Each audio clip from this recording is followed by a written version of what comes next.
So welcome back to the Young Professionals podcast, and we're here again with Brown Jacobson with G and Rachael, solicitor apprentices at the firm. So welcome to the show. Thank you for having us. Well, look, thanks a lot for joining us, and I guess to really kind of kick things off, it would be great to kind of introduce yourselves and what you do at Brown Jacobson. So G, we'll start with yourself. Yeah, so I'm G. I'm based in the Birmingham office at Brown Jacobson, and I'm based in the real estate residential department at the moment. That's great. And Rachael? I'm based in the Manchester office at Brown Jacobson, and I sit under the corporate real estate umbrella, but I actually work in the health property team, which is quite interesting. And I've been with the firm 5 years, but I'm on the second year of the apprenticeship. Okay, wow, incredible. So in terms of kind of how we're going to do this podcast today, we're going to do a bit of a quick fire session. So we're going to do a bit of debunking some myths around apprenticeships, digging into a little bit more about some legal terminology, so we can really educate the students at home kind of all of these buzzwords that they might kind of hear. But before we do that, it would be great to kind of hear about your journey, why you chose to do a solicitor apprenticeship at Brown Jacobson, and then we'll jump straight into the quick fire questions. So G, we'll start with yourself. For me, I think throughout my A-levels I wasn't really sure that I wanted to go to university, and I think the full-time study didn't really appeal to me for kind of another 3 to 4 years. So when I found out that solicitor apprenticeships were a thing, I think it was definitely something that I wanted to go for. Yeah, no, great. And Rachael? Yeah, so as I said, I've been at the firm 5 years, and previously I did do a paralegal apprenticeship, so I already had a feel for the working while studying environment, and I'm just more suited to that route because I'm a bit of a practical learner, so yeah. Yeah, no, good stuff. So I'm going to start with the first question, just really simply, what is a solicitor apprenticeship? So obviously it's getting your law degree whilst doing your training contract within a 6-year programme under an employer and a university. Yeah, no, great. And I guess on that programme, you've said it's for 6 years. What do you actually do on that 6 years becoming a solicitor apprentice? The first 4-ish years are completing your LLB degree, and then the last 2-ish are completing your SQEs, so your solicitor qualifying exams, and they're all funded by the firm. Yeah, no, that's great. And I guess once you're on programme, what do you actually get up to? I mean, I know that you mentioned you go on to different seats. What is a legal seat?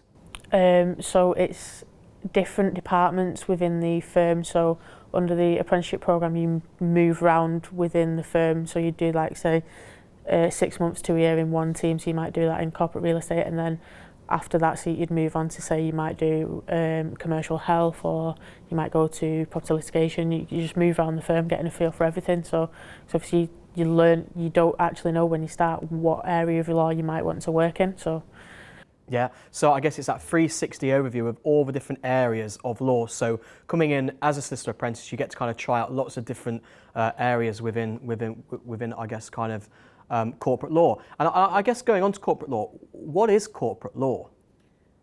I think it's a lot of businesses, companies being sold, purchased, but obviously there's the different elements of it. So from a property perspective, I do assist on some corporate support transactions. So you've got the property element of that business that's being sold or bought, for example.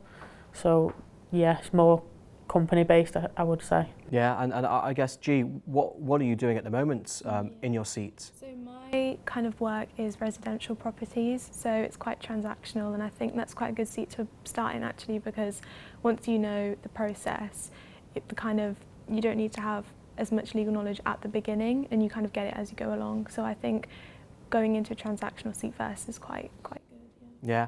No, that's really kind of interesting to kind of hear, and I know that a lot of young people hear a lot of these words, seats, transactions, corporate law, but don't really understand kind of the true meaning of it. So thank you for kind of explaining that. In terms of your solicitor apprenticeship then, do you have to pay for your degree?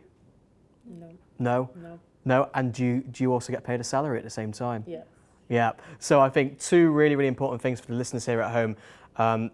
Your degree is paid for by the employer, and you actually get a salary to start with, so you can actually survive, you can live. But in terms of the actual social aspect at Brown Jacobson, I know a lot of young people will probably be thinking, going off to university, having a great social life. What's the social life like for an apprentice? I think It's great. I think there's so much to get involved with at the firm. The firm has its own kind of like society, so for like diversity or disabilities, there's a charities group, so there's loads of things like that to join, but also just within your teams, like we're always having socials. We had a quiz night yesterday, so we're always just kind of doing things together, and you get close, like you get to build those closer relationships outside of law.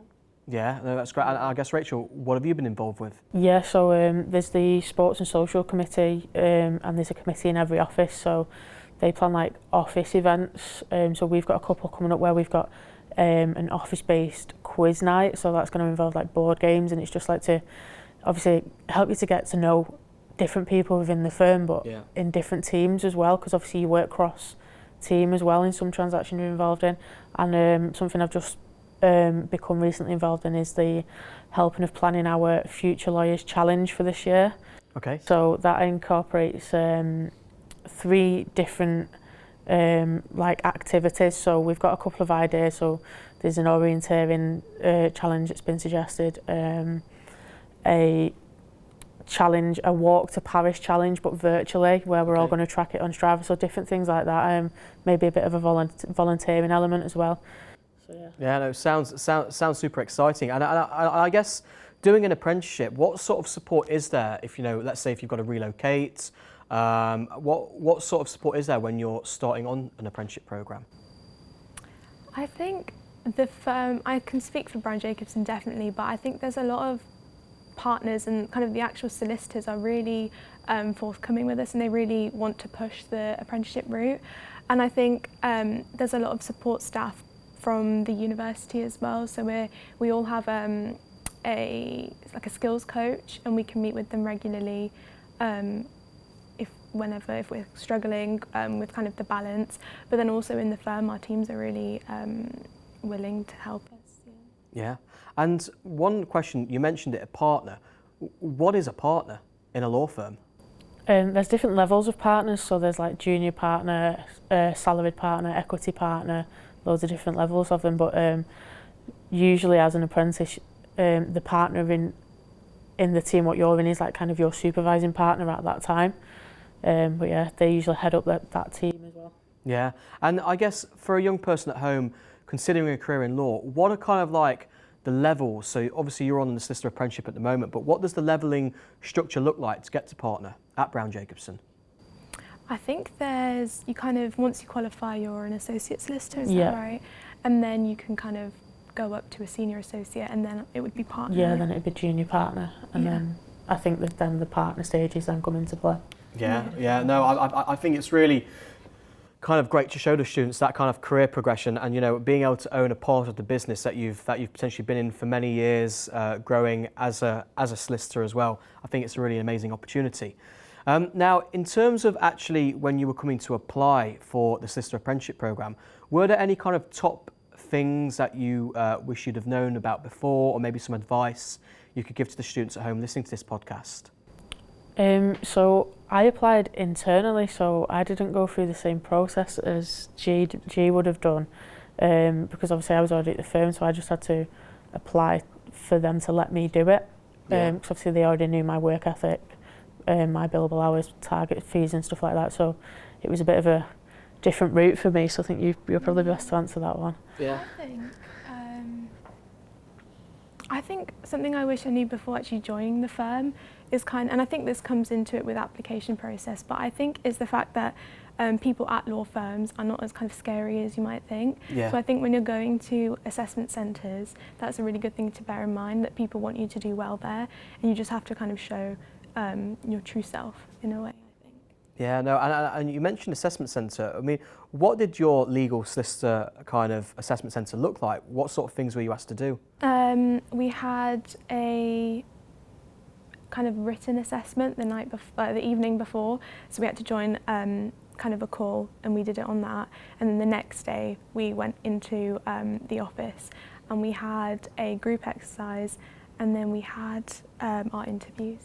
Yeah, no, and I guess, can you remember some of the interview questions that were asked? What sort of questions could a student be expected to ask? They were quite, is it competency based? Is that what they were competency based? So they kind of give you a competency, and you have to give them a situation in real life where you've kind of shown that. So that was basically the whole interview. Yeah, so I guess it's drawing upon experiences that you've had in your life, and how you kind of overcome those sort of things. One more thing, actually, they did say that they weren't necessarily kind of concerned if you didn't have legal experience as well, because I think that's something that I was really panicking about before kind of applying to uni and apprenticeships, was that I didn't have kind of completely enough legal experience. Yeah, no, I think that's a really interesting point you make, and obviously a lot of young people might be concerned about not having work experience, but I think nowadays there's so much online you can do. There's increasingly more and more in-person opportunities for them to come to. So I think even if a young person doesn't have the work experience, there's lots of things now online that they can use to demonstrate a passion for law, I guess. But G, am I right in thinking that you had a bit of work experience prior to coming to Brown Jacobson? Yeah, I did have some with a kind of smaller firm. It was kind of funny because the work I did there was conveyancing, and now I'm in residential, so I kind of feel like it was a sign in a way. But yeah, so I did have, but that was my only legal experience, so that's all I kind of had. Yeah. And I guess, Rachel, what about yourself in terms of experience before you came to Brown Jacobson? Yeah, so I started working in law firms in the end of 2011, so almost 12 years ago now, isn't it? And I've worked at, this is like the 4th law firm I've worked at in Brown Jacobson, and I'm going to say it's the best firm I've worked at, like for inclusivity and everything basically. Yeah. No. Look, well, that's fantastic, and look, I'm so happy that you've joined me today on the show here, and you've been able to share your kind of top tips and answer some really kind of important questions for aspiring solicitor apprentices. So thank you so much for joining me on the podcast today. Thank you for having us. Thank you.